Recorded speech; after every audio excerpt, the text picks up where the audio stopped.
Molecular Diagnostic Cases Part 1. Speakers for today's session will be Dr. Nikhil Patkar sir, Dr. Gaurav Chatterjee sir, and Dr. Sweta Rajpal ma'am, working in Department of Pathology, Hematopathology in TMC, Mumbai. I would like the students to start introducing themselves one by one. Dr. Tapan. Good evening, everyone.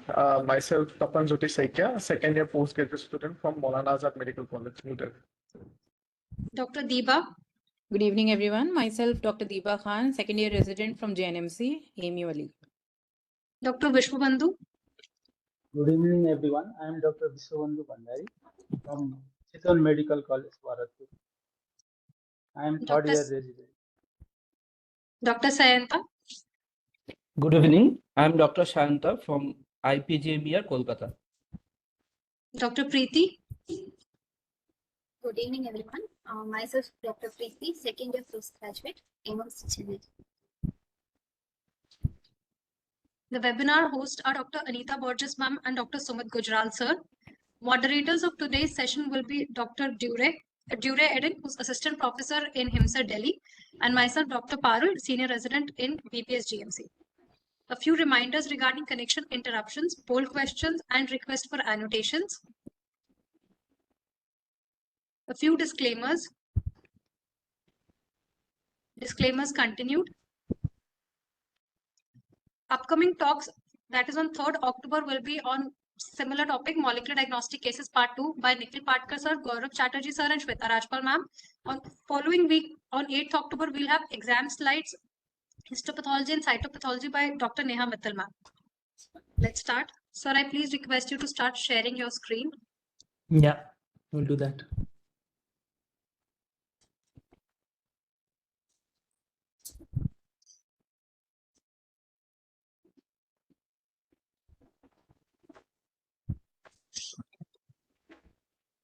Yeah, it's visible, I guess, no? Full screen? Yes, sir. It's visible. Full screen, yes. So good evening, everyone. Me and Gaurav will take you through a few molecular techniques via few cases. So let's initially we'll see what is molecular biology. It is a branch of biology that deals with structure and function of macromolecules that include proteins and nucleic acid. These utilize nucleic acid like DNA, RNA, as well as proteins to understand molecular biology at molecular level. So in the molecular biology, we try to understand about human genome, which actually comprises of 22 autosome pair with 2 sex chromosome. And in these chromosomes, we have actually multiple genes that are there. We have 30,000 to 40,000 genes that are there, which have actually 3 billion base pairs that are there. So if we look at a cell that has a nucleus, it has these chromosomes, have multiple genes as well as intergenic areas that are intergenic regions are there.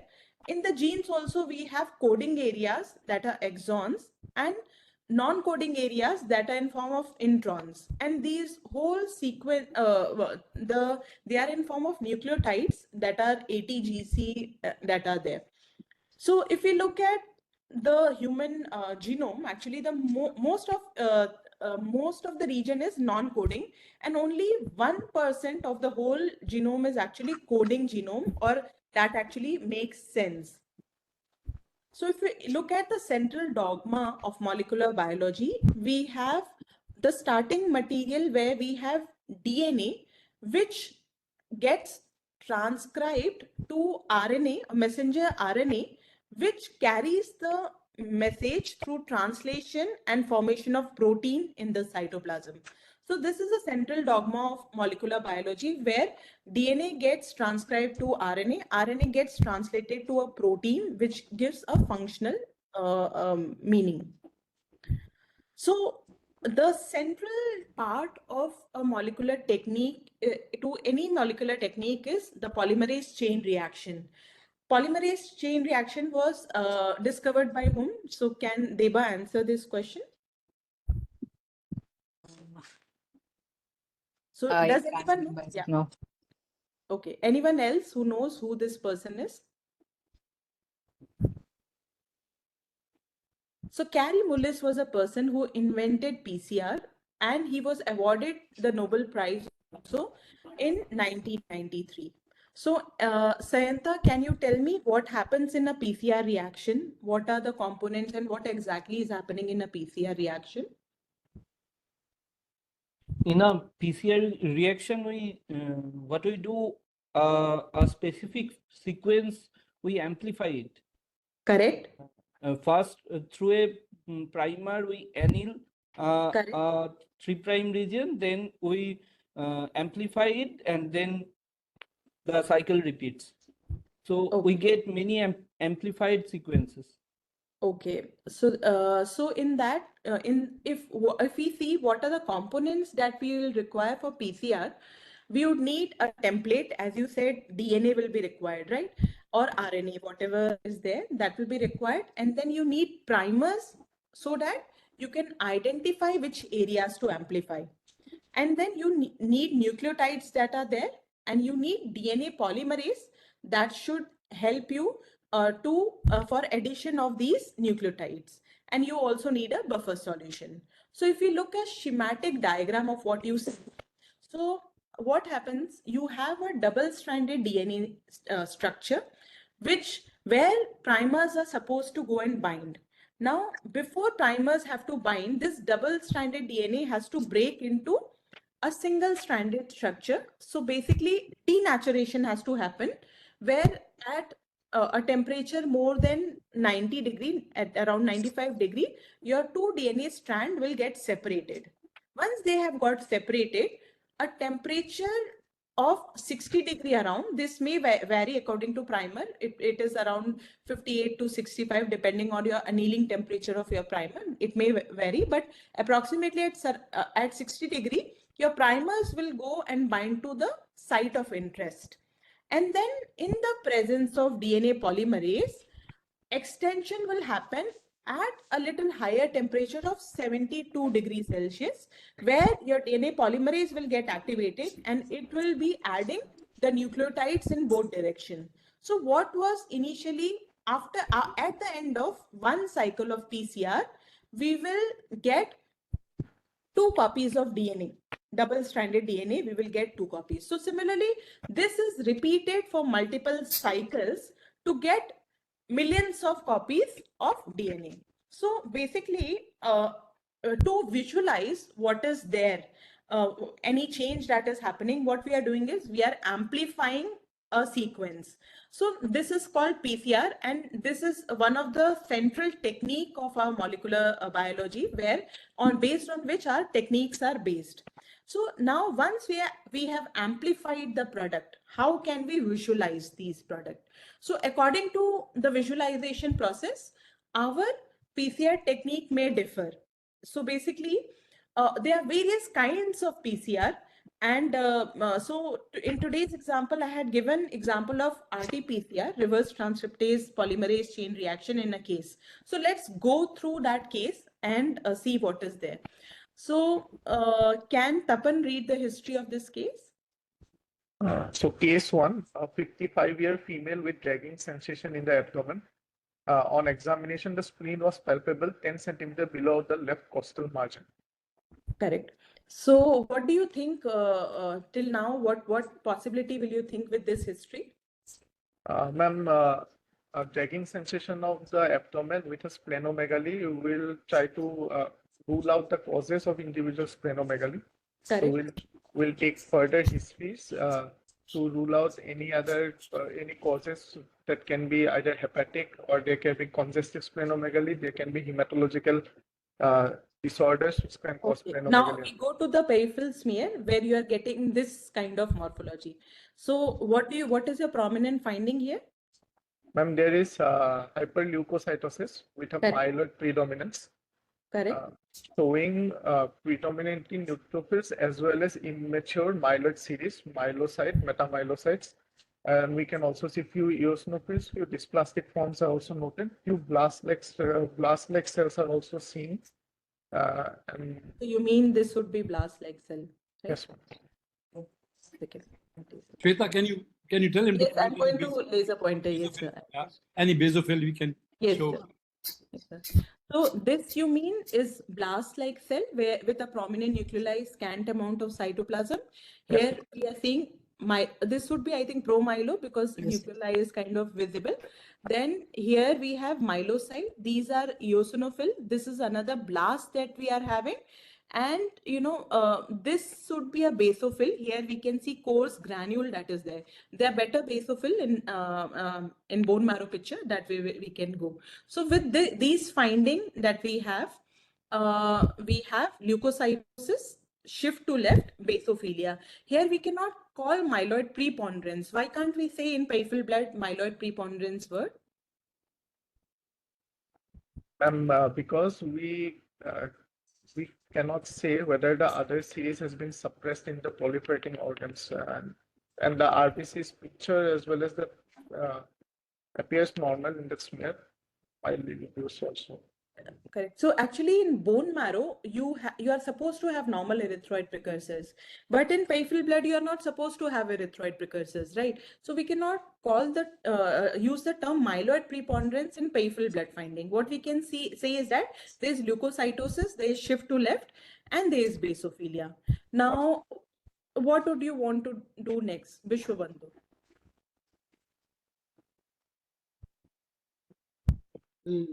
Advice for bone marrow aspirate. Bone marrow aspirate. So do you really need bone marrow aspirate? Like peripheral blood is there. Do you really need bone marrow aspirate in such cases? I think we should need. Sorry? I think we should need to rule out. Yes, rule out what? The cause like CML. Okay. See, for example, here I went ahead and performed FISH in this. Okay, so we have green signal that is coming from the BCR, and we have red signal that is coming from ABL. Okay, we have these yellow signal that are coming from BCR ABL fusion. Like we have two yellow signal here and one red, one green separate signal here. So this is BCR ABL fusion. Now I have got this BCR ABL fusion here. Then do I really need to go ahead for bone marrow? Because CML we have confirmed. And we had 2% blast suppose in the peripheral blood. So do we really need to do bone marrow? We can classify the phase, whether it is a chronic phase or blast crisis phase. Correct, correct. Identifying the number of blasts. So correct. it can help in the prognosis. Correct. So we have a diagnosis where we know there is reciprocal translocation of BCR-ABL has happened, where because of formation of BCR-ABL fusion, we will have constitutive activation of BCR-ABL gene, and that will lead to formation of chronic myeloid leukemia. So yet we went ahead and performed bone marrow because it will help us to distinguish between chronic phase and blast crisis, as well as cytogenetics is usually possible only in bone marrow because metaphase we get in bone marrow and we don't get that in peripheral blood. So apart from that, biopsy will also help us to look at fibrosis, and biopsy also may identify nests of blast. So here in the bone marrow aspirate, what is the finding here? Preeti, would you like to describe? Yes, ma'am. The bone marrow aspirate of the particle, we are able to see it is a cellular particle. So this age was 50 something. So cellular means, do you want to commit to hypercellular, hypocellular, hypercellular? It is a hypercellular aspirate. Correct. Then can you see these Increased. things? Yeah, increased. Megakaryocytes. Correct. Megakaryocytes are also there. With increase in myeloid cells. Correct. So now here we can use the term myeloid preponderance. And what is this cell here, Preeti? It is a basophil. Yes. Okay. So we have myelocyte, metamyelo, we have few eosinophil that are there. We have basophil. So shift to left. And so what is this cell? Nucleated RBC. Correct. So we have basophilia, we have very few nucleated RBC. Most of them are myeloid cells that we can see. And blasts were also less than 5% in marrow also. So we have a diagnosis where we have done bone marrow aspirate, where we are sticking to chronic myeloid leukemia chronic phase. And we have done FISH. Now, do we want to do anything else? Deba. Ma'am, we can go for PCR. Okay. So how will PCR help us now? Because in PCR also we'll come to know that it is BCR-ABL, right? How is PCR helping us? Ma'am, we can go for quantitative PCR to see the quantity of the amount of BCR-ABL fusion is there.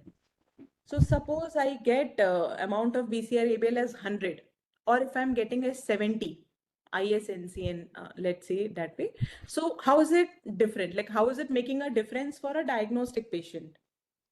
Ma'am, it can help in monitoring the therapy in future, not exactly for diagnosis.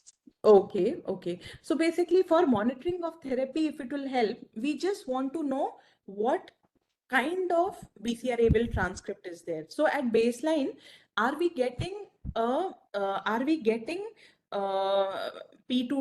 P190, which transcript we are getting? That becomes important for PCR. Another thing that we also do is conventional karyotyping. So in conventional karyotyping, what is the finding here? Sayanta, do you want to tell? Yeah, in this the Q arm of 22nd chromosome is shortened, whereas the Q arm of 9th chromosome is of a larger length, and this denotes a translocation between 9 and 22 chromosome. Okay, so for which of the chromosome do I call Philadelphia chromosome? Chromosome 9 or chromosome 22? 22. Okay, so the shortened chromosome 22 is called Philadelphia chromosome, correct. So here we had translocation 922 that was there in the karyogram. So we went ahead and performed RT-PCR, and it is mandatory to identify the type of transcript here. So what if we did a quantitative kind of PCR at the diagnostic time point?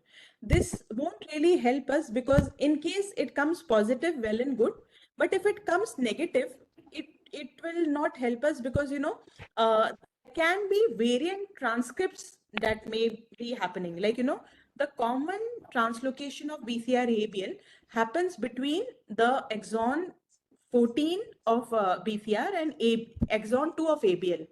But sometimes there may be exon 3 of ABL involved instead of exon 2. And atypical BCR breakpoint also may happen, where breakpoint in exon 6, exon 8, exon 19 may happen. So these cases will not be identified by your quantitative PCR.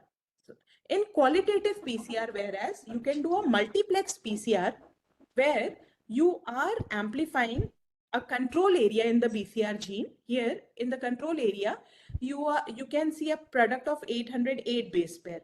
And in case you have E13A2, that is breakpoint in exon 13 of BCR and exon 2 of ABL gene, you will get a product of 310 base pair. E14A2, you will get a product of 385 base pair.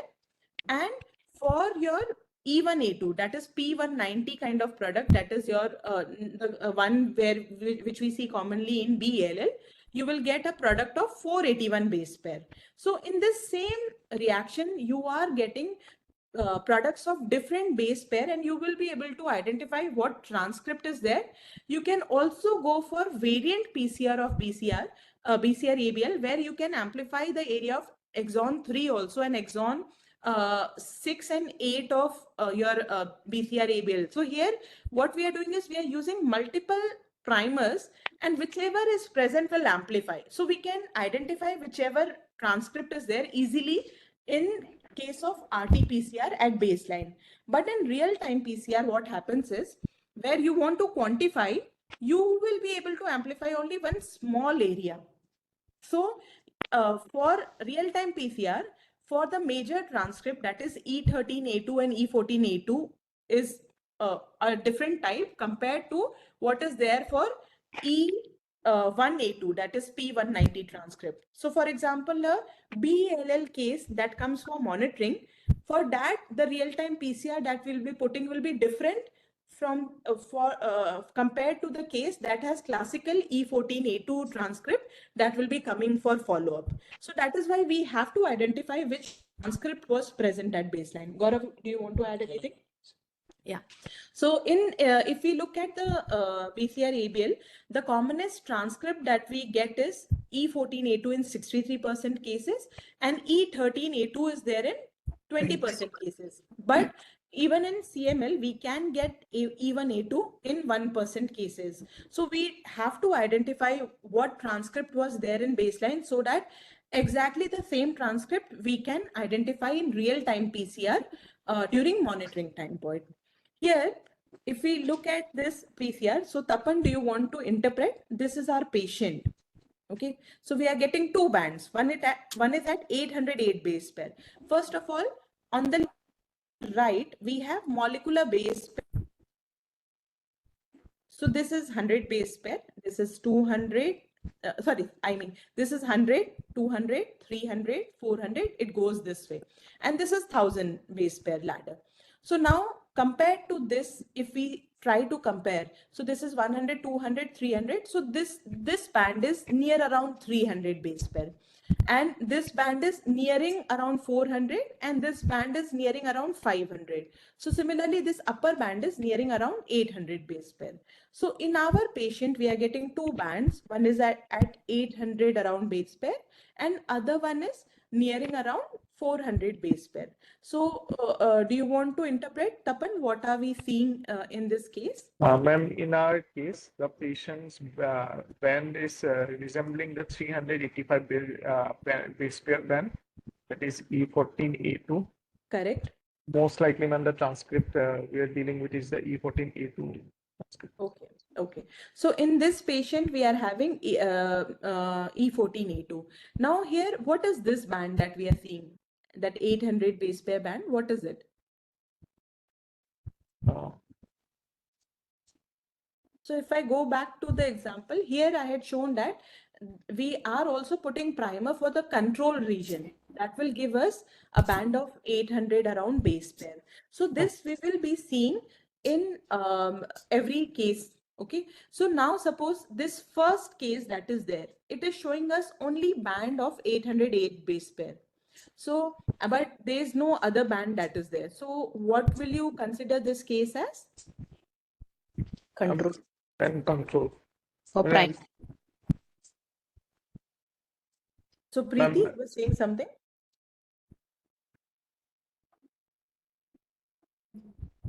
So the control primer or control region has worked, but there is no other band. That means this case is negative for BCR ABL. Okay.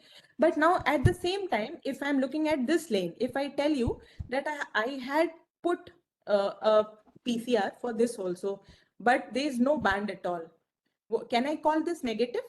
Oh, ma'am, the reaction has then not occurred because the control band is not there. Correct. So our internal control for this reaction has not worked at all. So what could have gone wrong? Ma'am, there can be, ma'am, the DNA might have degraded and there can be the temperature differences. Annealing has not occurred properly. There can be magnesium content alteration in the reaction mixture. The primers might not be working. And so we have to troubleshoot all of the following and then to realize them. Okay. So now in this situation, I would say that since in other, because you put multiple PCRs at the same time, right? So since these have been put together, I don't think this would be problem with magnesium concentration or other thing, because if it was a problem, we would not see anything in the entire gel. But here other samples have worked. That is sample related issue here, not the reagents related issue. Okay. Okay. Now suppose if I saw a band in NTC, what do we mean by NTC here? Negative template. No template. No template control. No template control. Suppose if I had seen a band here, that means that would indicate that there is contamination of the master mix also. So I cannot interpret my complete reaction. So basically every time a PCR goes, because it is, thing of microliters that is going, contamination and these things are a lot of issue. So we do have to have our positive controls. We have to have no template controls in every reaction. Okay. So we have a BCR ABL transcript. So now you were telling me that the DNA might have been degraded, but was DNA the starting material for RT-PCR? What is the full form of RT-PCR? Reverse transcriptase polymerase chain reaction. Yes. So in a reverse transcriptase polymerase chain reaction, what is the starting material, DNA or RNA? RNA, messenger RNA. Correct. So why are we using RNA and not DNA? For identification of BCR ABL or any translocation for that matter.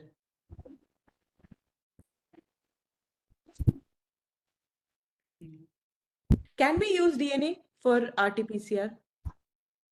This one can be done. It can be done. So what will be the difference? Like if I use DNA versus RNA, what will the what problem can I face?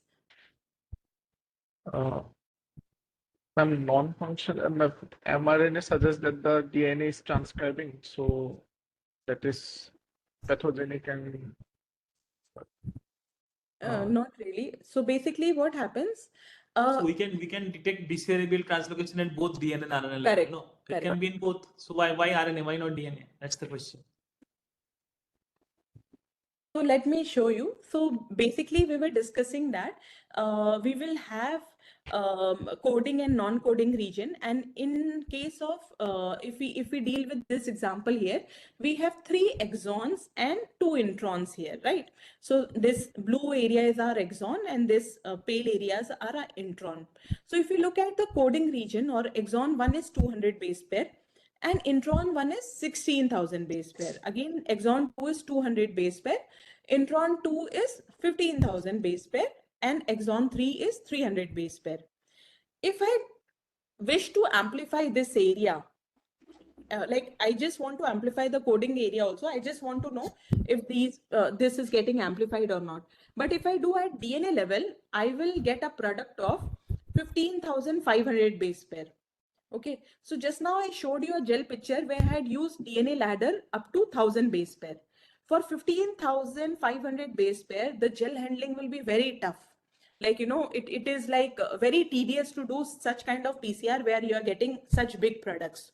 But at the same time, if I'm doing RNA level product, I will get a product of only 500 base pair because it is giving me only coding area. And usually translocations, one of the gene will go and fuse with other, and it becomes very easy if we are using a cDNA, RNA and cDNA rather than using DNA. So, in cases when we want to look at gene expression, when we want to look at translocation, we go ahead for RNA based test in such scenarios. Okay. Was diagnosed as CML and was started on tyrosine kinase inhibitor. So what is the mechanism of action of tyrosine kinase inhibitor? Can anyone tell? So Deva? Tyrosine kinase actually helps in signaling and helps in proliferation of cells. So basically, the inhibitors like imatinib, dasatinib binds to the tyrosine kinase and stops the signaling pathway. Okay, so tyrosine kinase inhibitor or imatinib binds actually to the ATP binding site of this tyrosine kinase. So basically, it will not allow the downstream pathway to act. So in 2001, FDA had approved imatinib, and before imatinib era, CML wasn't that great a disease. Nowadays in OPDs, when patient come with CML, first time when the counseling happens, the hematologist says the patient, you have got a blood cancer, but it is a good type of blood cancer, because the survival rate have really improved post tyrosine kinase inhibitor with, the survival reaching up to 80%, in a 10-year survival reaching up to 80% also in such patients. So this was published in Time magazine, where it was called a magic bullet drug. imatinib when it was approved for the first time. So now, once you start giving imatinib to these patients, how would you monitor these patients, Sayanta? Monitoring for imatinib therapy, there are three facets of this. That is hematologic remission, cytologic remission, and molecular remission. Correct. So for hematologic remission, we have to check the PBS and bone marrow. For So I'll agree with peripheral blood, but not bone marrow because, okay, then next. Cytogenetic remission. For that, we have to do fish. Correct. And for molecular remission, there are levels there. That is deep stable molecular remission.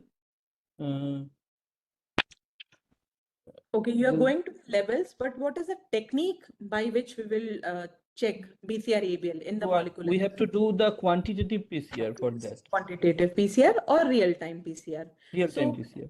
Yeah, okay. So if we look at the sensitivity of these different techniques, so you will be able to decipher using real-time PCR up to sensitivity of 0.001 also. So this is a very sensitive method of doing testing these patients during follow-up time point.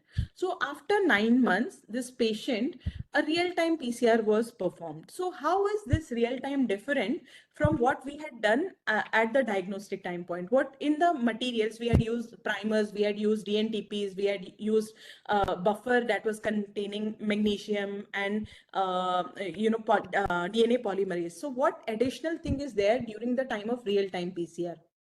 What was not there at RT-PCR? Vishwabandhu?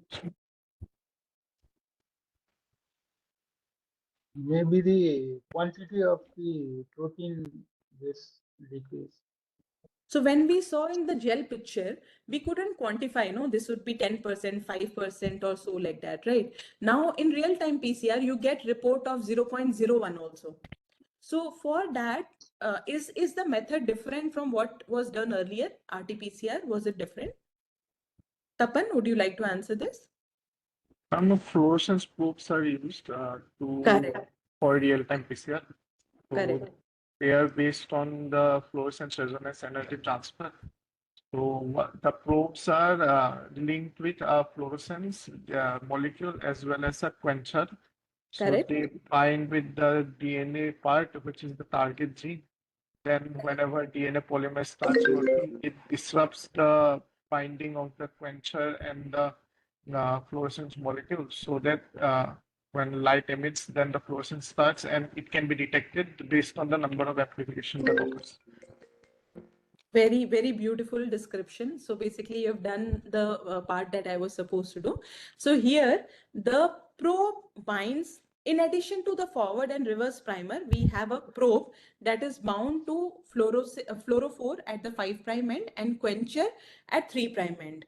And when it is intact, it doesn't emit any fluorescence. But as soon as there will be amplification occurring, this fluorophore will get separated from the quencher dye, and then you will get a light emission that can be detected. So what you get is in form of these curves where you can detect in real time how the signal is, at what point the signal starts. For example, this became very famous during the time of COVID, CT value, COVID PCR, CT is this, CT is this. So basically, if the lower the CT value, that means earlier the amplification has happened, higher the viral load is there. Okay, so what happens? We run standards of known concentration and plot their CT value. And once we run patient sample, and whatever CT value we get, we can extrapolate that this is the quantity of.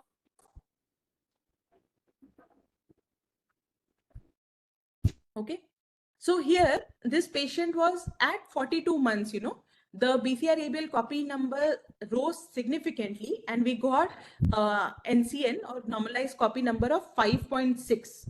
Okay, so now what would you like to do? This is rising trend of BCR-ABL. We had reached 0.01 level, but subsequently on monitoring, at 42 months, we got increasing trend of BCR-ABL. So what would you do now, Dr. Preeti? Maybe the patient is in remission. So a patient is not in remission. So is there any other molecular technique you can do to find out why this is happening? Anyone else?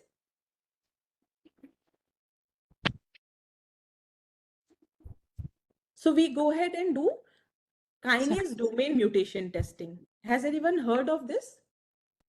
So have you heard of mutation T315I in when you read this, what are the CML criteria? Have you read about the mutation T315I? So, once a patient receives imatinib, most of the patients respond to this, okay? But some of these patients, they develop secondary resistance, and secondary resistance happens when there is a mutation occurring in the kinase domain. So kinase domain was the domain in the ABL region that was where your, imatinib was supposed to go and bind. But if there is a mutation, it will not allow imatinib to do its action. Okay, so T315I is one of such notorious mutation which is known for such such a feature. So here, what can you see? You can see nucleotide data there, C, C, G, A. So what do we call such kind of picture? Anyone? Sanger sequencing. Correct. So Sanger sequencing chromatogram. So this is an output of Sanger sequencing, which is in form of chromatogram, where we can see the nucleotides here. So A, T, C. So here, what are we seeing? We are seeing Double two P. nucleotides. Double P. Correct. So here we have a heterozygous kind of mutation, we can say, or there are two peaks. Okay. So what was supposed to be A, C, T. So A is green color, C is this blue color, and T is red color. Now we have, this has changed to ATT. So ACT coded for threonine.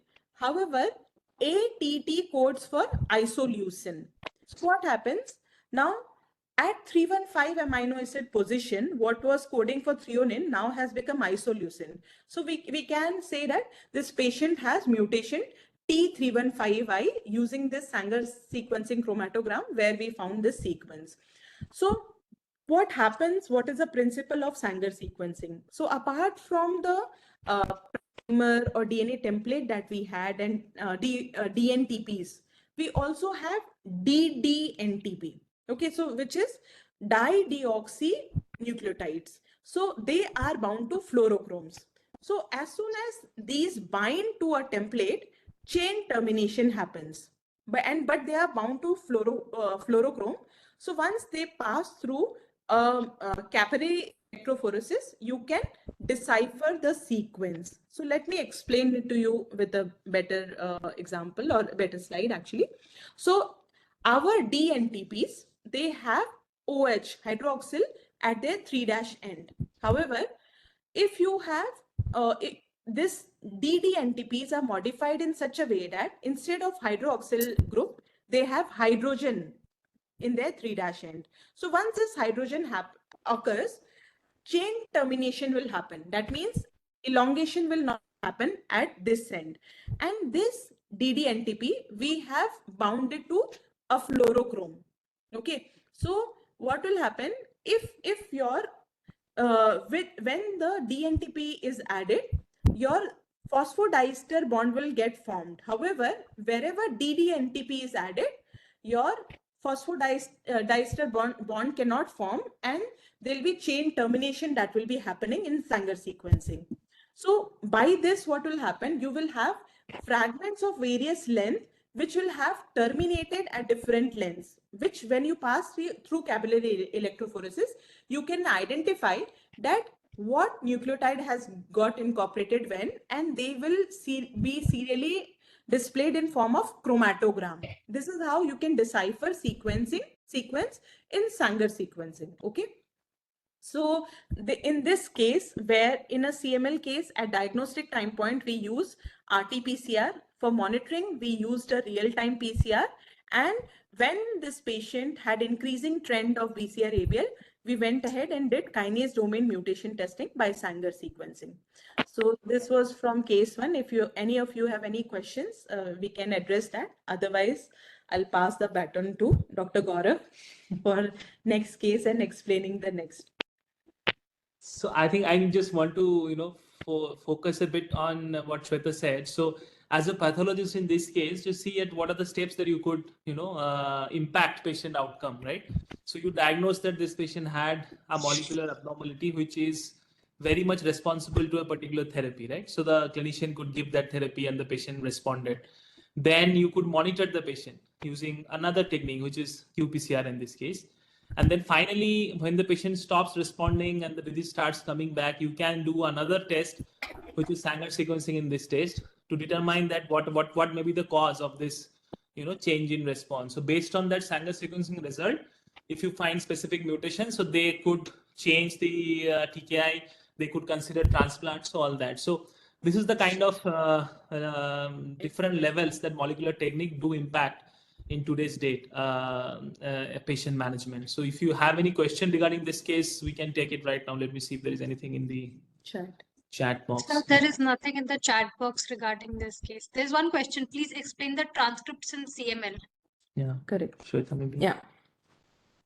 So let me share it again. Yeah.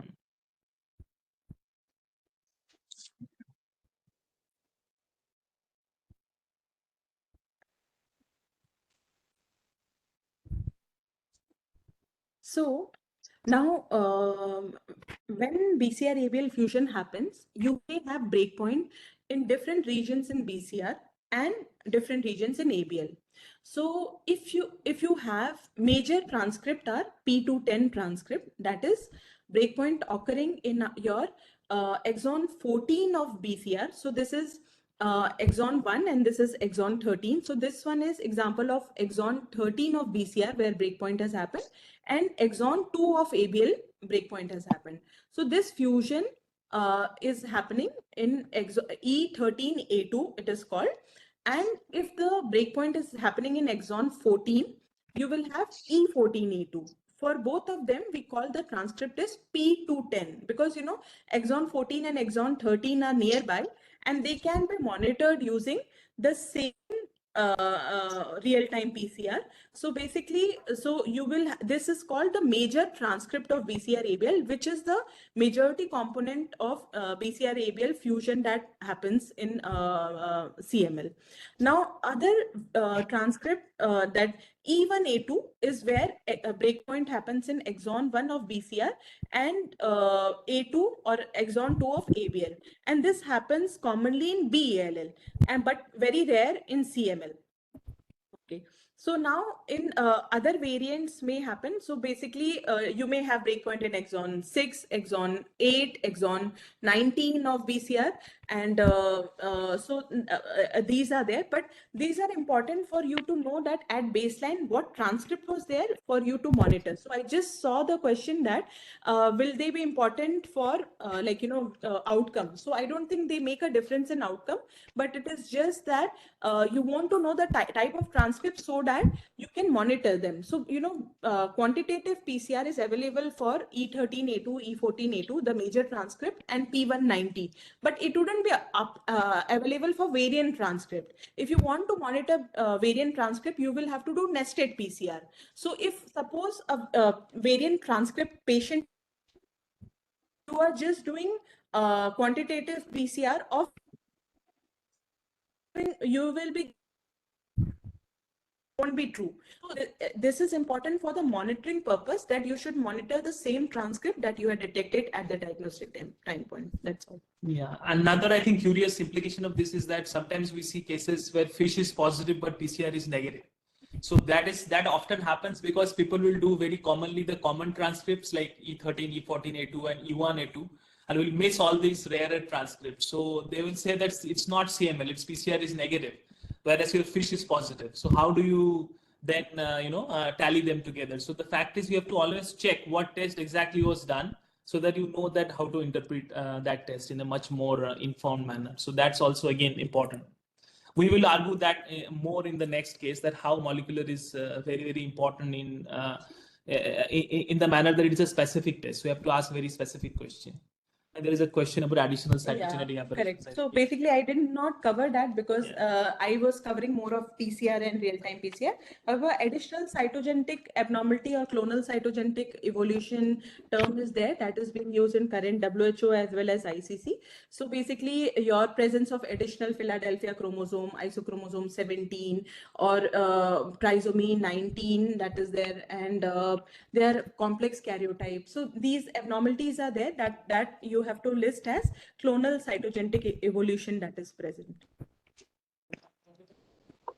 Sir, Sure. sir, if the major transcripts come negative, then shall we go for then next gen sequencing or something, or So basically, most of the lab will have variant transcripts PCR that is there. So if that also is negative, yes, you can obviously go for RNA sequencing and see if it is something else. Yeah, we'll have some examples in the Yes, next yes. case also. Right. So no, doesn't. The additional cytokine changes do not change your monitoring strategy, because that depends only on the transcript, right? So that's not on the additional cytokine aberration. It's just a mechanism of disease progression in CML, but the fundamental transcript will be there, right? So we have two questions, I think, in the Is coming up. yeah. So basically, it was said that in chromogram it was U that was labeled. So it is just the chromatogram, what it is reading that way. We have to know that what was there. So basically, we just interpret U as T for our purpose, and not as U. It is depending on what software you're using. And I think Srinidhi has asked that based on length. Let me see. I don't know. We have to stop the sharing. Okay, we have to stop the sharing. So in Sanger sequencing, does the length of fragment correlate with the sequence of nucleotide? No, it only see there is a basically what you do is you start with a random mix of DNTPs and fluorescent tagged DNTPs, right? Yes. So whenever the fluorescent tagged DNTPs are incorporated randomly, in one chain it might be incorporated the sequence number 4.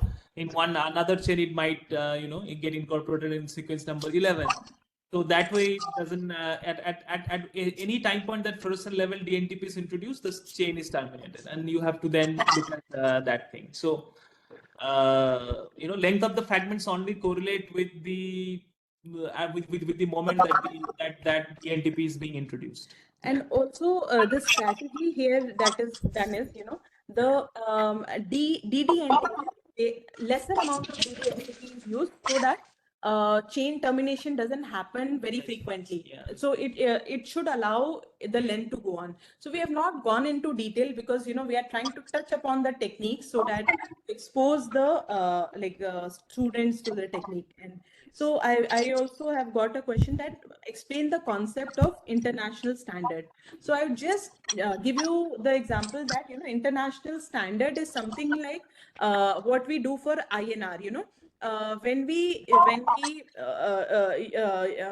calculate INR, we use like PT from different lab may vary. Okay, so we do use ISI, right? So, but similarly here we have to use conversion factor that we compare with the standard, so that be it lab in Mumbai or be it a lab in Punjab or be it a lab in Bihar, it should give the same value. Just like PTI and INR, international scale is used in such a way. So to explain that concept, we will need a full bigger length class. Let me touch it that way, and you can read about it. You can always send your queries to email in case you don't understand. Okay, so we had an extensive discussion. Nice. People are at least not asleep. That means. Okay.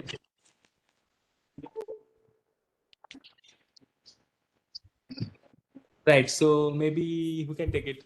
who has been quiet so far. Vishwabandhu, maybe? Yes. Yes, Vishwabandhu, can you please discuss the history of this case? Vishwabandhu, you are there? Yes, yes. Go Miss for it. 15-year female presented with fever and bleeding spots. There is no history of comorbidities. Mhm. And CBC, that is number CBC, hemoglobin 5.2, total leukocyte count 2.1, There is some yeah. and bone marrow performed on 24/7/2020, and on flow cytometry AML CD34 positive, and on molecular testing FLT3 ITD, so low allelic ratio. Okay, so what is your interpretation of this, CBC? This is, of course, all in WHO unit, right? So, I mean, maybe I should have mentioned the unit, but it's all in WHO unit. So, what is your interpretation? Is it normal, this count? No, there is decrease in hemoglobin. That is pancytopenia. I think pancytopenia. Correct. So, there is a young girl, basically, with pancytopenia, right? And the outside, this patient came to us with an outside diagnosis of AML, which was CD34 positive. Okay. So we'll go to the plots now. So what is your impression on morphology? This was peripheral blood. We could pick up some cells like these. I'll go to marrow. So these are the cells. How do you describe these cells? These are the First, tell me myeloblasts. what is the cellularity of the particle? What do you think about this for a 15-year-old girl?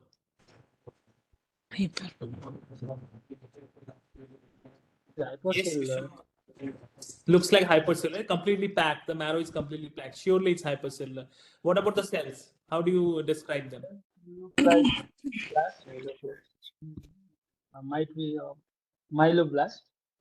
Okay. Which have the high NC ratio with fine nuclear chromatin, and there is indented nuclear membrane with prominent multiple nuclei, and the cytoplasm is scanty to moderate to scanty.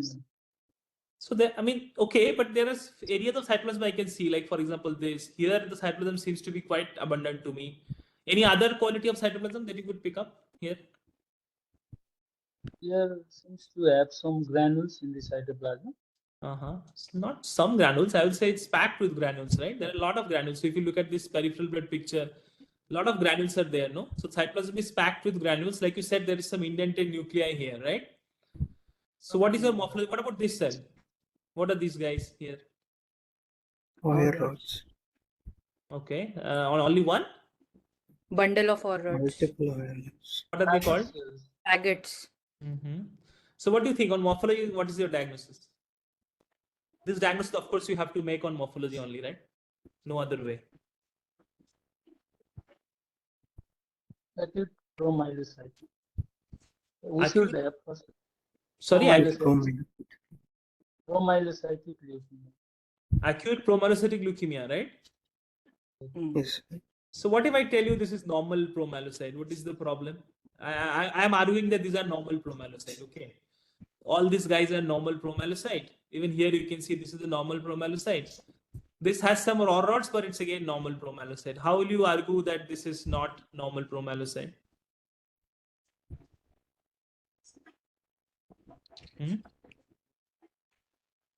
Anyone? Maybe Preeti or Deba? Cytoplasm showing some bleeding. Cytoplasm showing what? Blebbing. Blebbing. Indentation and bilobe nucleus are generally seen in abnormal promyelocyte, and faggot cells are generally seen in abnormal, it's not in normal. Sure, we were right. But also, I think one of the key point is that you can see a complete maturational block here, right? So all the cells that you are seeing, they are completely seems to be at a single maturational level. All of them are promyelocyte, right? So in case of leukemia reaction or stuff like that, usually you will not see like that. So there will be some maturation happening. They will not be monomorphic. All the cells are promyelocyte. this kind of feature will not be there. Having said that, there could be cases like this where the child has presented with pancytopenia, and in peripheral blood especially, you may have to hunt for cells like these, and even if you find 2 or 3 cells like this, you should be suspicious of the diagnosis. But generally speaking, APML is a disease which is characterized by maturational block from biologic perspective, and therefore you see this kind of monomorphic population. So that's also important to remember, that we do not usually see any maturation. We see similar level of cells. So we did an cytochemical MPO, which is very helpful in these cases, and they were quite strong positive. So when I say strong positive, I mean that all of the promyelocytes, as you can see, they were nicely positive for MPO. So which is typically seen in this kind of cases. So then my question to you is, why is, like, typically these are known as Friday night or Saturday night leukemias, right? APML, you usually find them in your on call when you are just maybe going to start your weekend, and you find a case like that and you have to see and make a diagnosis. So why is this diagnosis so important to make? Shayanto? Because it has a therapeutic implication. With retinoic acid, the prognosis is very good. And if the therapy is not initiated, what is the problem? Maybe it has a therapy, okay.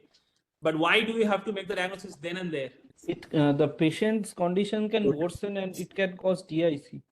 Right. So therefore this question, that what further investigation, the answer to that is, like you said, you must do coagulation tests. These patients are prone to go into DIC, and therefore, and the fact that they are highly curable with specific therapy. So that is why the diagnosis needs to be made very, very fast. So can you tell me, maybe it's just a quiz question to anyone, what is the first successful application of targeted therapy in hematolymph neoplasm? Can anyone know? Like, does anyone know what is the first application of targeted therapy in hematolymph neoplasm? Is it CML and imatinib, like Sweta has discussed?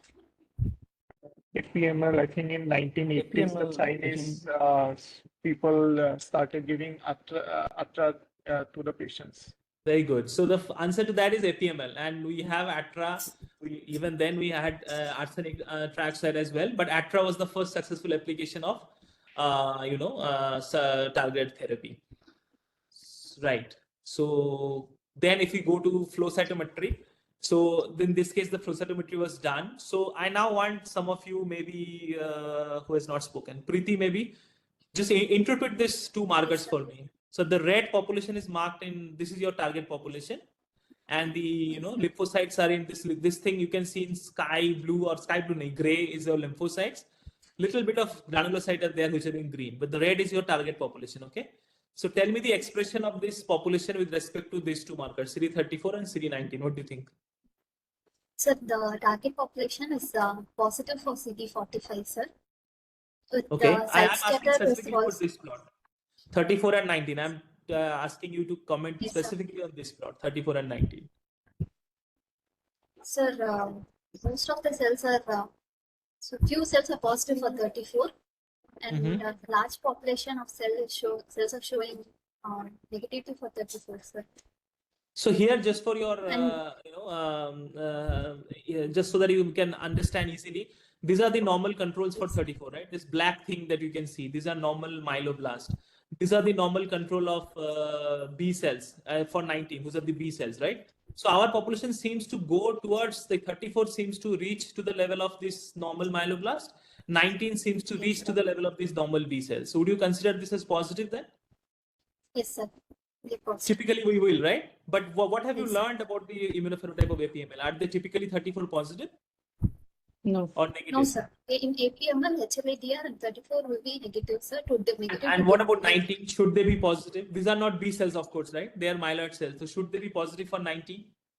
No, sir. They will be negative for 19. So what is the problem then? Are we dealing with an exceptionally rare case of APML, or is there a problem in our flow cytometry? Why do they seem to be positive? Does anyone know? Does anyone have an answer? Mixed phenotype leukemia. Sorry? Somebody said could be mixed phenotype leukemia. Oh wow! So you're thinking about mixed phenotypic acute leukemia, right?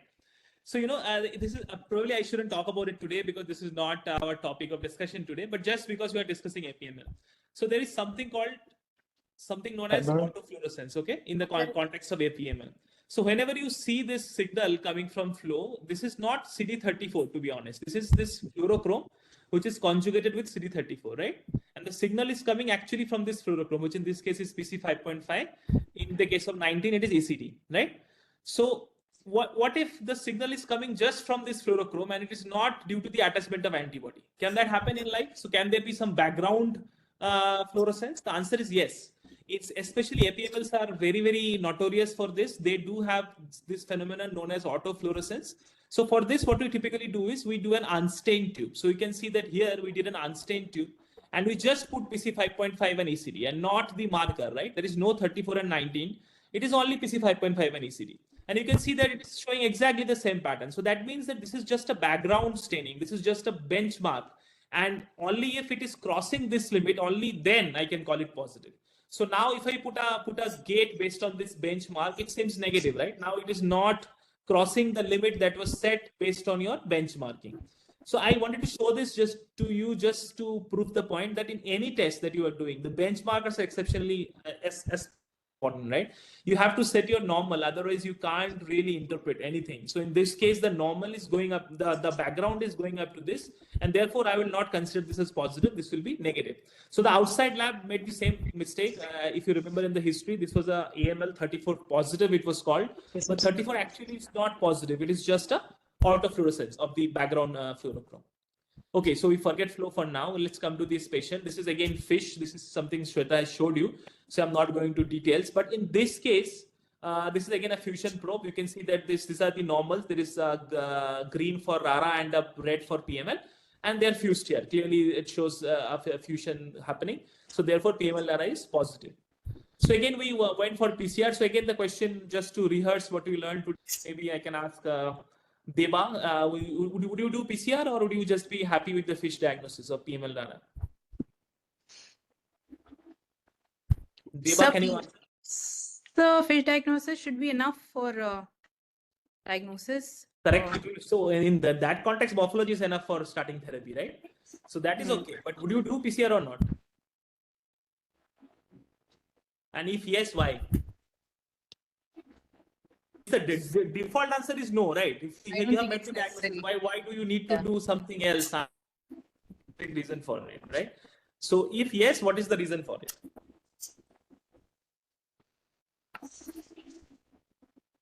Tapan, maybe you can chip in. Variant fusion, sir. Of course. So we have understood the same concept in the CML, right? So the transcripts can be various. You can see here in PML, the breakpoint can be in different exons. Like exon 3, 4, 5, 6, 7, anything can be broken. As in RARA, it can be either in exon 2 and exon 3. So based on that, various combination of these transcripts are possible, right? So you need to know the exact transcript that this patient has, just for the reason that you could monitor them properly, right? So just like CML, we will monitor these patients using real-time quantitative PCR. So for that, I want to know what is the transcript. So for this reason, we must know that what is the baseline transcript. The concept remains the same for CML and APML in this regard. Why do you need to know the transcript?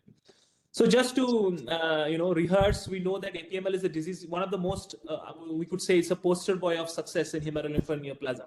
What was a highly fatal disease in 1960s, when it was known as a hyperacute fatal illness, it has now become one of the highest leukemias with highest cure rate, right? So if someone has leukemia, it's probably best to have APML, which is very highly curable. So that's the journey. And you can see that in favorable risk patients, what we give in these patients are just Atra and ATO, so which is a completely chemotherapy-free regimen, completely targeted therapy-based regimen, you could say. So that kind of therapy is possible, and with that, very high cure rates are possible with APML. So there could be some morphologic variation. What about this case? Maybe Preeti can take this. Can you describe these cells for me, Preeti? Yes, sir. Yes. These are large cells with moderate to abundant cytoplasm, fine chromatin, the 2 to 3 prominent nucleoli, sir. But they are less amount of granules, so it can be hypogranular variant of APML, sir. Oh, what about any other differential in morphology? That's your only differential? Nuclear indentations are seen, sir. True. Now I'm asking you in morphology, is this your only differential or anything else you will consider? Could there be any other entity that have kind of similar? I mean, I agree with you that this kind of cells look very, very suspicious for APML. It also resembles monocytic cells. Correct. So acute Diagnostic monocytic lineage. leukemias may have Yeah. similar morphology, right? So Yes. how do you solve Yes, this sir. differential in a Friday night? So you are on a Saturday. Let's say you are in on call for Saturday night, and you have this morphology, and your differentials are hypogranular APML versus acute monocytic leukemia. So the flow cytometrist tells you that go to hell. This is now 12 in the night. I will come in the morning and then only I will do the flow. So at that point of time, can you do anything to differentiate these two? We can do special stain. What special stain? Sir, NSC we can do to look for monocytic lineage and NSC can be positive in APML. I agree with you. NSC is something that you can do, but they are actually positive in acute monocytic leukemia. Anything else? What is the first special stain that you do? Of course, MPO. So what do you expect in MPO? Yeah. What do you expect there? How will it help? Still positive in M3, human M3. Strong positive in APML. Strong Again, positive, when we yes. say strong positive, more than intensity, we mean that all the cells are positive in the same manner. Whereas in monocytic leukemia, what will happen? So only a little amount of cells will be positive. Correct. So they can be either negative or they can be weak positive. Usually they will not show as intense, and all the cells will not stand for MPO. So that differential can be solved in special stain, right? Yes. This is some special instances. I'm just showing you this for just for the purpose that you know that there could be varieties of APMLs. This is a specific type of APML which present with cells like this, which are monolobated. They do not usually have those figure of 8 type cells and associated dyspoisis. So you will see some neutrophils like these, which have this bilobe nuclei, hypogranular neutrophil, and this kind of monolobated monomorphic promyelocyte. So this is typically seen in a variant of APML known as ZBTV16 RARA.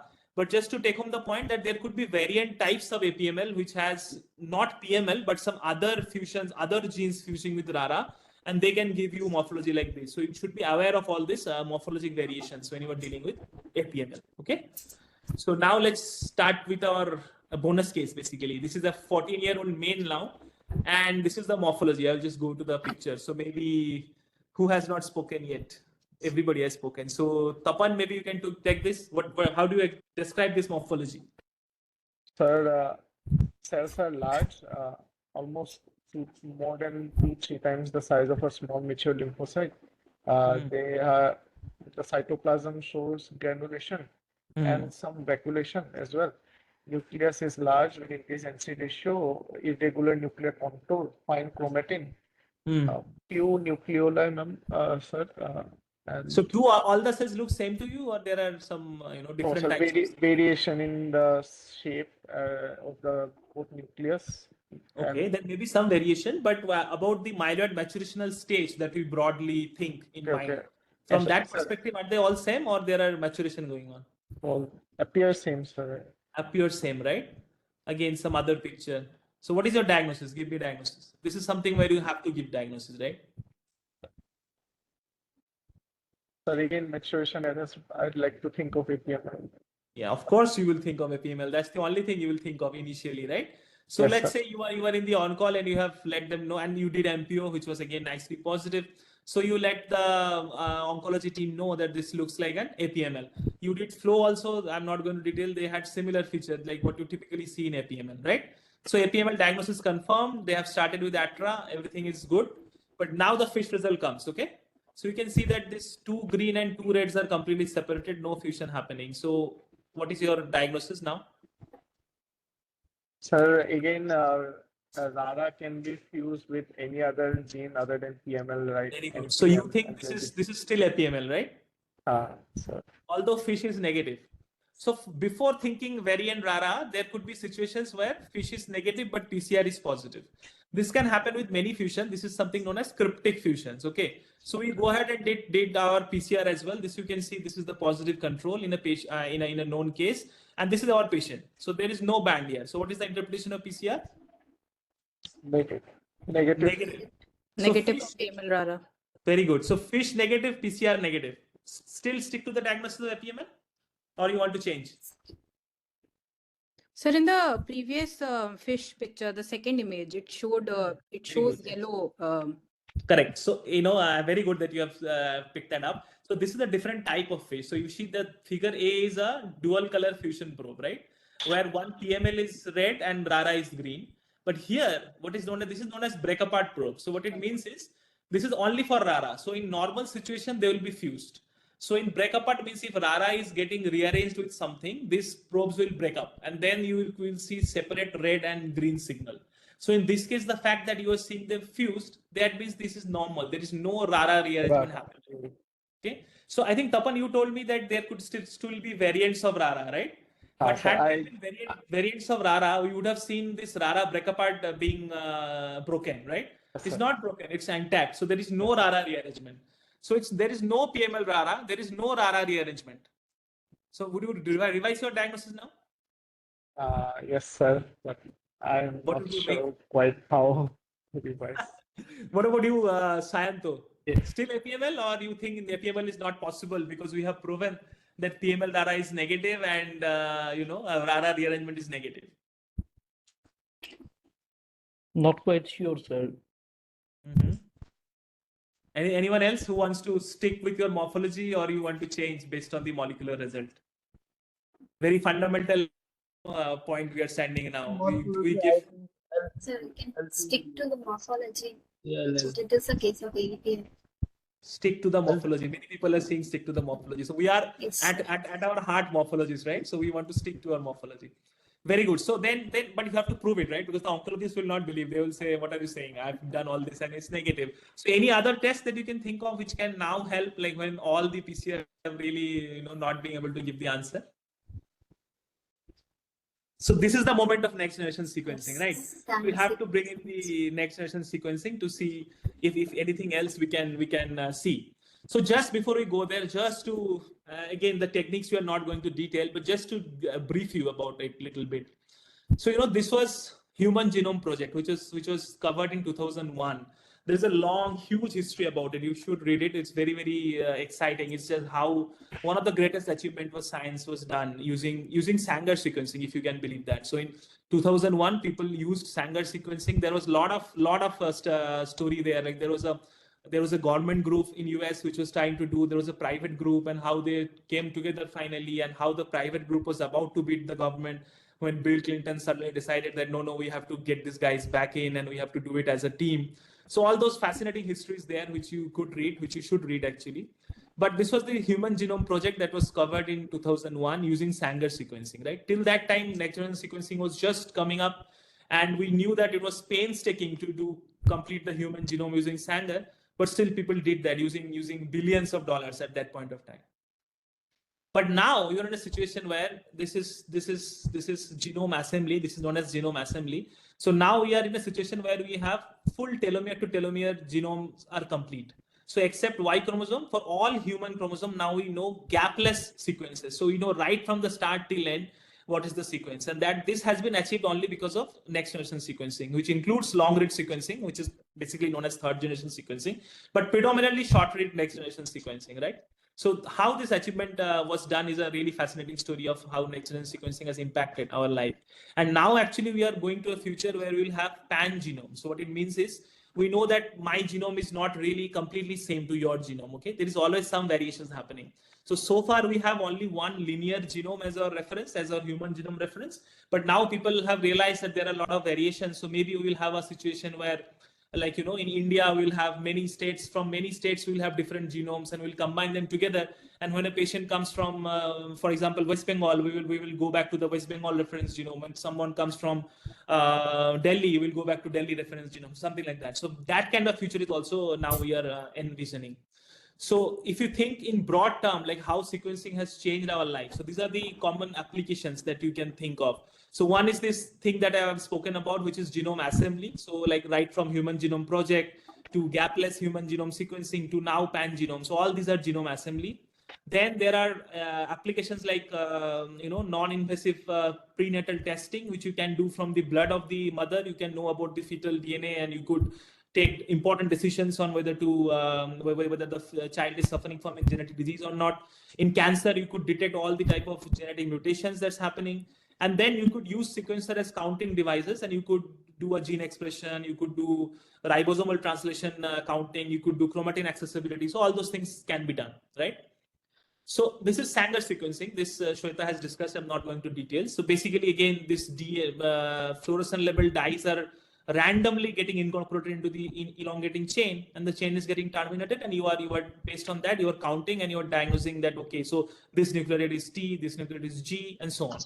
So if I talk about next generation sequencing, you must have read a bit about it, right? Because you are attending a molecular class. So can anyone tell me, like, what is the basic difference in one word, how next generation sequencing is different than Sanger?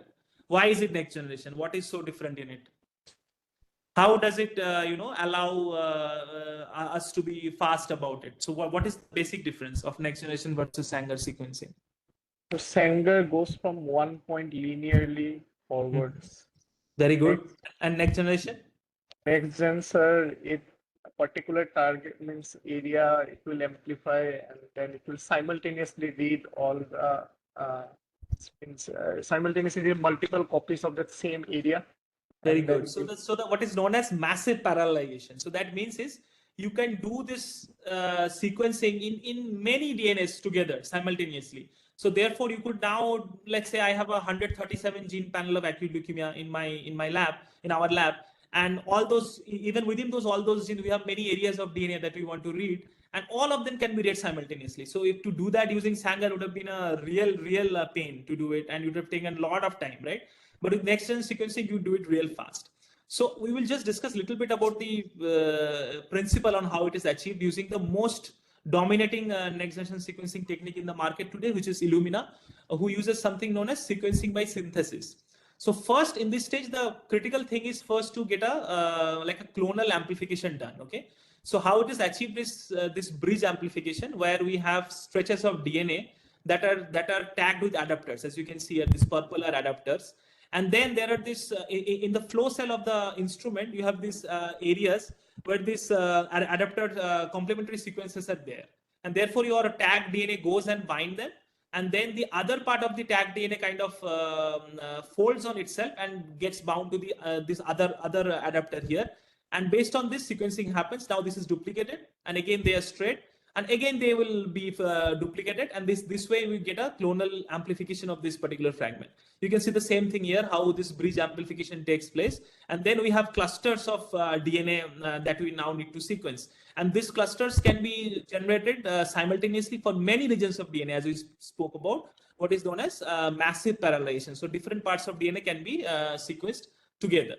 So now in the sequencing part, what is really interesting and what you should know and what is the basic difference with Sanger is, here also we have this fluorescent tagged, deoxynucleotides, okay? And here also when they are incorporated into this growing chain, you can see here like a C is incorporated, here a G is incorporated. So at that point of time, the chain elongation will stop because this fluorescent are tagged with this DNTP, and they cannot really further elongate. So this is stopped at this point of time. You then wash away the unbound nucleotides, and you then take an image. Because of this fluorescent, they will emit a fluorescence, and based on that, you can decide whether it's C or G or T and so on. But how it is different from Sanger is the next step. So the next step, there is a step where this dye is cleaved, and now this sequencing can again go on. So what is known as reversible termination. So in Sanger, the termination was permanent, and you had to then using electrophoresis, using this sequences, you need to purify, and then you need to count manually. Whereas here, you take this image, and then the sequencing again goes on. So this reversible termination is the key, which makes Illumina so successful, which makes them a $1 trillion company today. So that is how this sequencing thing is achieved. So I think enough on technique so far. So any question on this, you could put in the chat box. But now we will go on with your case. So in this case, we did a modular RNA sequencing assay in our lab. So which is this an RNA sequencing assay known as Narsima, which we have developed in our lab. And I am not going to bore you with the chemistry of it, but just you should know that here the technique is designed in such a way that if you know one partner of your of the fusion gene. So for example, if BCR-ABL, if you just know ABL1, we can detect any fusion partner of it. So you could detect BCR-ABL1, you could detect ETV6-ABL1, you could detect NUP214-ABL1, just because you know only ABL1. So that is the technique that we use. So using that, you can detect a lot of these different fusions. So in this case, I hope we all are at base with our case, which was a case of APML that the morphologist in us said, but in molecular so far it seems like negative, right? So in this case, we did RNA sequencing and it indeed picked up this fusion known as TBL1 XR1 RARB. You do not need to know this, but just the fact that using NGS, you can pick up fusions which are not possible to pick up using conventional technique. So usually we have RAR, like RAR alpha gene fusions, but sometimes rarely there can be RAR beta gene fusions, which gives rise to similar kind of picture. So the take home from this case is that sometimes morphology still is very important. So if you are confident on your morphology, especially on APML, you should stick to your diagnosis and you should do all these different sequence of tests to prove that you are dealing with them or not. And they have clinical importance as well. So this is known as APL like AML, this kind of diseases, like where we have fusions in either RAR beta or RAR gamma. So they have slightly worse prognosis as compared to RAR alpha APMLs, and their response rate to ATRA is also low. So therefore, they not only helps you in diagnosing, but also they will help you in prognosticating the patient. So what we have learned today from these two cases of APML, we know that APML is a morphologic diagnosis. Okay, the diagnosis of APL sits at the top of differential diagnosis of acute leukemia, and morphologic variations can exist. Sometimes, like in our first case, they can present with cytopenia. So you should be very, very meticulous when you are looking at peripheral blood. You should check the edges for those clues, those cells. They do express strong cytochemical MPO. And also, this is something we didn't discuss. So it's okay to overcall this entity, right? So you are allowed to call something APML and then it turns out to be AML, that's fine. But you are not allowed to miss it at all. So you have to diagnose this entity. Sometimes even if you overcall, that's fine. And in immunophenotype is helpful, although they are not very specific. But look out for autofluorescence. Like in our case, CD34 seemed to be positive, whereas it actually was not. So controls are must in these cases. So that's what we learned from APML. But what we did learn from molecular perspective. So we saw CML that was characterized by BCR-ABL. We saw APML that was characterized by PML-RARA. So demonstration of various fusions often establishes definitive diagnosis in hematolymph and neoplasm.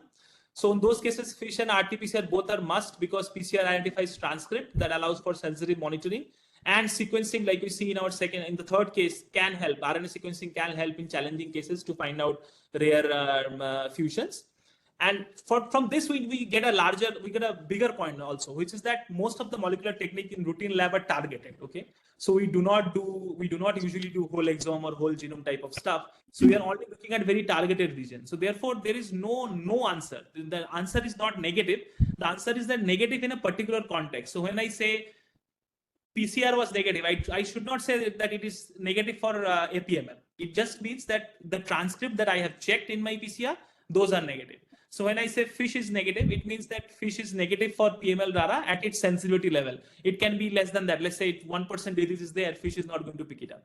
So whenever you are doing a molecular test, you must know what is the specific question that you are asking and what is the sensitivity level you are looking at. Only then you can make an informed answer to it.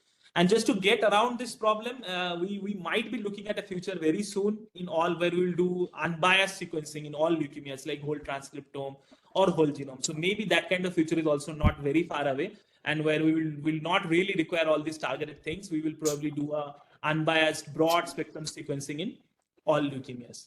So I think that was my last slide. So one more thing I would like to say. So today, the session, not only today, even the session next day, the way we have planned is that this is going to be very case-based. So this is basically aimed at residents. So it's going to be very case-based.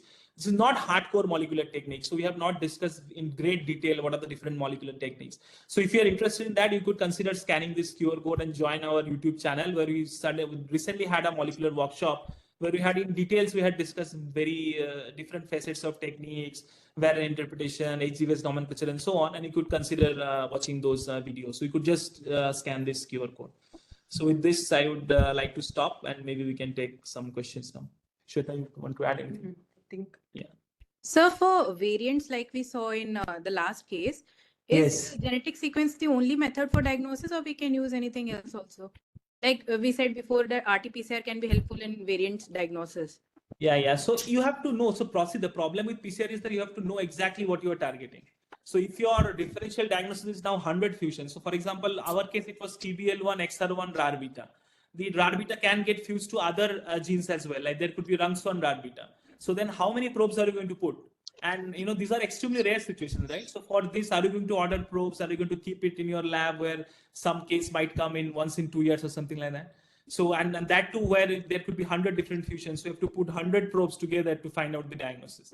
So for these regions, sequencing is important because it does not need your prior knowledge of that fusion partner. You can detect that using one go, using a single panel. So for these cases, sequencing is important. Similar to if we take that example to, let's say, JAK2V617F, which is the canonical hotspot mutation in MPN. So we know that mutation that can be done by PCR. But what about DNMT3? What about WT1, which have mutations throughout their gene? So can you then going to design PCR for all those hotspots, which may be hundreds or 200s for TP53?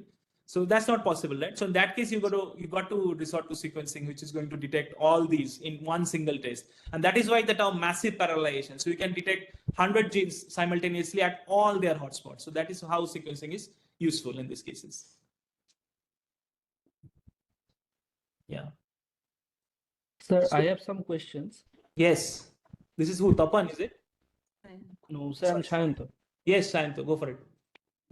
So one question is, can there be OR-ROD without APML? Well, you tell me. Can there be OR-ROD without APML? No, I think it can't be possible. So AML with 821 doesn't show OR-ROD. AML with Rungston-T1 fusion. MDS IB2 doesn't show OR-RODs. Okay. So all of them do, no? Like this can be seen in myeloblasts. So many types of, in fact, if you look at the, how you should approach acute leukemia on morphology, the top differential is OR-ROD. So only one thing that differentiates myeloblast from lymphoblast on morphology with absolute specificity is OR-ROD, nothing else. Okay. So if you find OR-ROD, you know that you're dealing with myeloblast, right? So many types of AML, including some commoner ones, like I've said, AML with Rungston-T1, AML with NPM1, MDS with IB2, so excess blast 2 that is. So all of them do show OR-RODs in their cytoplasm. In APML, typically you see those faggots or you see collection of OR-RODs, those kind of things you more commonly see in APML, but still it's difficult to argue that those are absolutely specific for APML. Sir, my next question is, in the first slide, there was a information FLT3 ITD ratio low. Yeah, true. How is this done? And why, from that point, can we think about NPM1 mutation? Yeah, so again, see, FLT3 ITD is again a secondary mutation in AML. It can be seen in different types of AML, including APML. So in this case, that was present, but APML can show FLT3 ITD. In the next class, we plan to take on this issue further, like how do you detect NPM1 and FLT3 ITD and how that helps you. But again, remember, the FLT3 ITD is not specific for any genomic entity. So for example, if you have read the recent WHO or even WHO 2017, so you have seen an entity called AML with NPM1, right? You have seen an entity called AML with Rungston-T1, but have you seen an entity called AML with FLT3 ITD? No, sir. Whereas FLT3 ITD is seen in 30% of AMLs. Maybe it is just less common than NPM1. Both are very common in AML. So why it is not a specific entity then?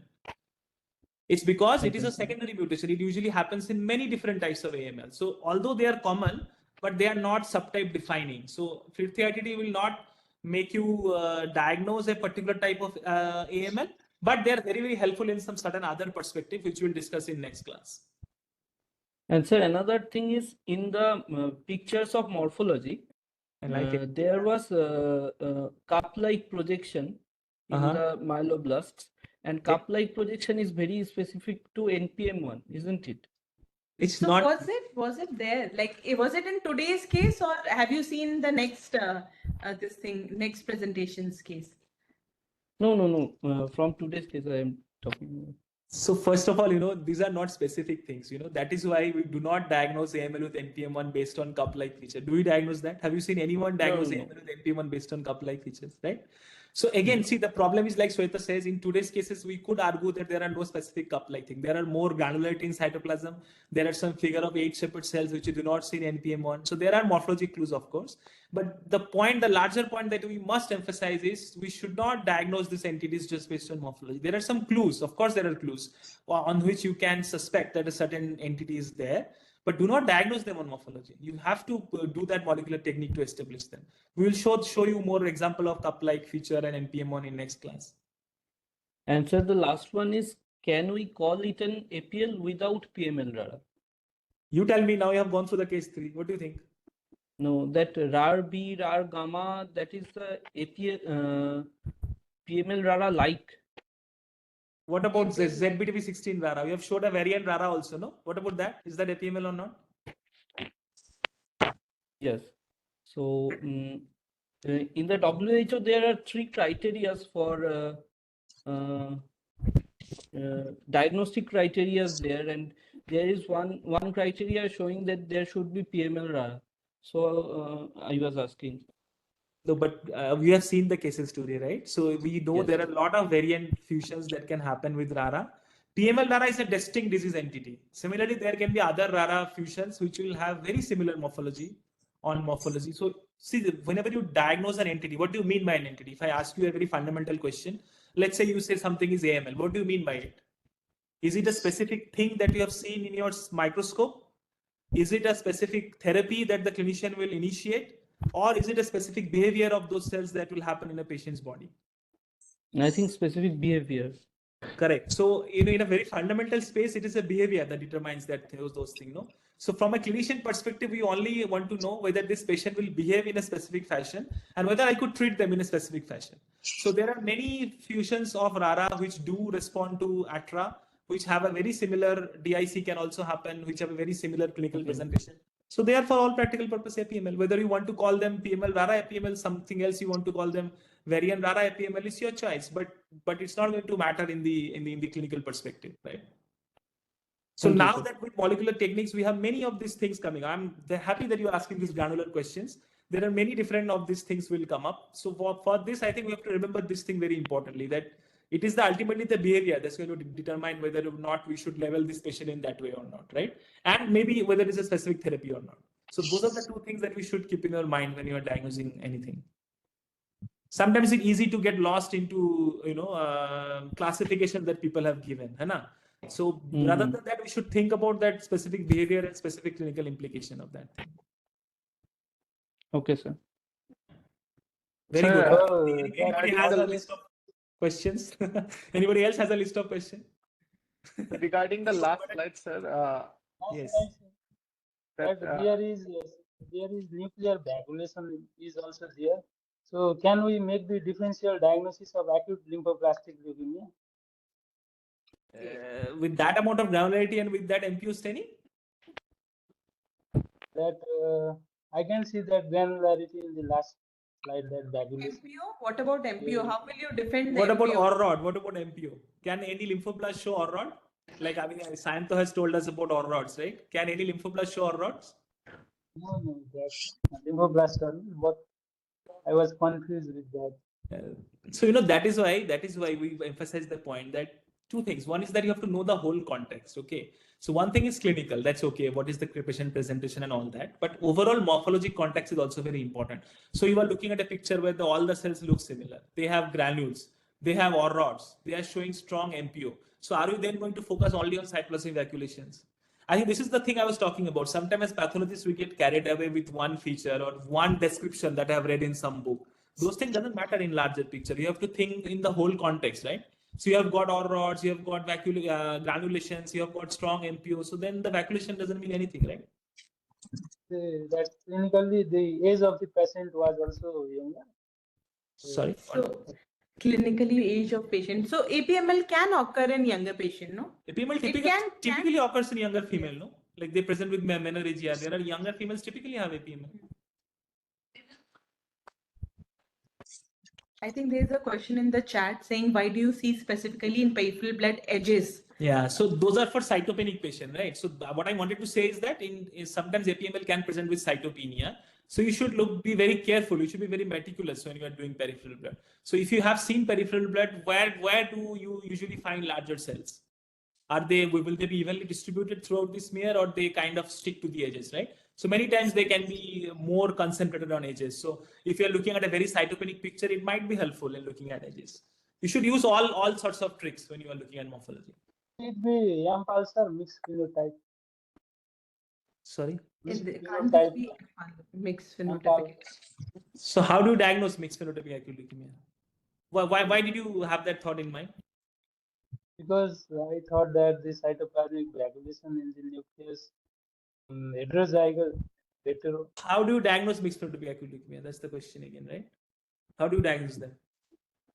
Is it based on morphologic vacuolations? Is morphological vacuolation specific for anything? Correct. Like morphological vacuolation can happen in anything. It is not specific for any entity per se. So why are you thinking that presence of vacuolation would be suggesting lymphoblastic lineage per se? Correct. And also the diagnosis of MPAL is based on immunophenotyping, right? We have to see lineage specific markers whether they're based or not. It is never done on morphology. There is no morphologic feature of MPAL that is specific to MPAL, which you can never make a diagnosis of MPAL on morphology. That thing you should know. So that has to be an immunophenotypic call. It can never be made on morphology. So again, we have to be sure about the limitation of our techniques also, right? We might be morphologic romantics in our heart, but you have to know at what point we have to stop interpreting. We shouldn't over-interpret findings. So like we have discussed on morphology, only specific thing that can tell you this is to some lineages or rods. Or rod is specific for myeloid lineage. No other morphologic feature, even granulation, no other morphologic feature is specific for either myeloid or lymphoid lineage. So regarding the last image, sir, yes, the fact that whole transcriptomics and whole exome sequencing, sir, will it help to detect the broader chromosomal abnormalities? Is there any way can we use molecular tests for chromosomal deletion and all large deletions? There are many ways, Tapan. I'm very happy that you asked this question. So, there are many ways. So if you do whole genome or whole exome sequencing, you definitely will pick up so basically what you're asking is copy number alteration, right? So what happens in chromosome level or even gene level. So that can be picked up using whole exome sequencing, whole genome sequencing. That can even be picked up using targeted panels. So for example, in our lab for all leukemias, in addition to this 137 gene that I spoke about, we do complete whole genome based copy number changes in all cases. That can be done using sequencing based techniques. There are newer things called long read sequencing, which are specifically useful for this chromosomal changes picking up. So in today's date, in all leukemia in Tata Memorial Hospital is diagnosed for copy number alteration along with mutation. So that can be very easily done using even panel-based targeted sequencing. So in your opinion, sir, will molecular then will the cytogenetic test will become redundant after the molecular becomes class, or is it some kind of interview or some kind of thing that you have come to? No. Sorry, I want your opinion. That future, let's say that we are looking at that future that someday molecular would be replacing cytogenetics. See, it's very easy to say that, but you need evidence to prove it, right? Yeah. So we will. I'm sure this kind of future will happen, but we need the evidence to show that. So maybe we and other groups will establish evidences, and then only we can say that. I hope there is no cytogenetics in the crowd. I'm getting extremely irritated by the discussion. But it was very good. I'm very happy that you guys are asking so many questions.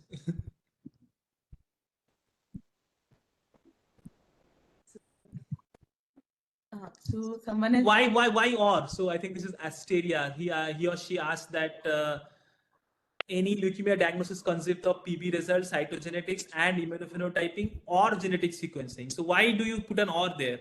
It's and, right? It's all the things together that makes the acute leukemia diagnosis. Having said that, are we looking at a future where a broad spectrum genetic sequencing could, in theory, replace all of this? Maybe yes. But again, like I said, that has to be shown and that has to be proven first. If that can be done in a cost-effective manner, if that can be done within an acceptable time frame for reporting. So those things need to be seen. But in today's time point, it's always and. There is no or in this thing. It's PB result, it's bone marrow morphology, it's cytogenetics, it's immunophenotyping, and it's sequencing. All together makes a diagnosis. And remember that today's date, like Sweta has shown you, it's not only diagnosing, right? You have to prognosticate. So if you diagnose an AML, are you going to stop at AML? You're going to re-stratify based on ELN. You're going to have to resort to MRD testing. You have to design MRD test result. So all these things you have to keep in your mind. For one more thing, I would like to emphasize, no matter what, morphology can never get replaced. You can get BCR ABL. Absolutely. In BALL also, you can get in CML also, and you can get in AMLs also. So how do you differentiate between these? like you would need morphology, you would need the clinical picture, everything. You have to integrate the findings, but you cannot replace morphology anytime. Yeah. That will never happen. True. Sir, what is your opinion regarding the epigenetic test and all? That will that be helpful? Means regarding diagnosis and the prognostication. See, information is always helpful, but you have to know that whether the cost and the resources that you will that you will use for it, can it be justified using the result that you are getting, right? So there are some things. For example, in JMML, I think it is now shown, juvenile myelomonocytic leukemia I'm talking about. It is shown that the epigenetic patterns are important in predicting outcomes. So maybe in that space it is important. So in many things, this has to be evidence proved. So the point is that science go by anyone's opinion. It has to be data and evidence backed. So if somebody shows something that which is only possible using epigenetics, and then that can be done in clinics, we have to do that. But in today's date, epigenetics is not mandatory for leukemia diagnosis. We don't do it, and no routine lab involved does it. It is going on in research level, but Yes. as of now, we are not having it in diagnostic. Yes.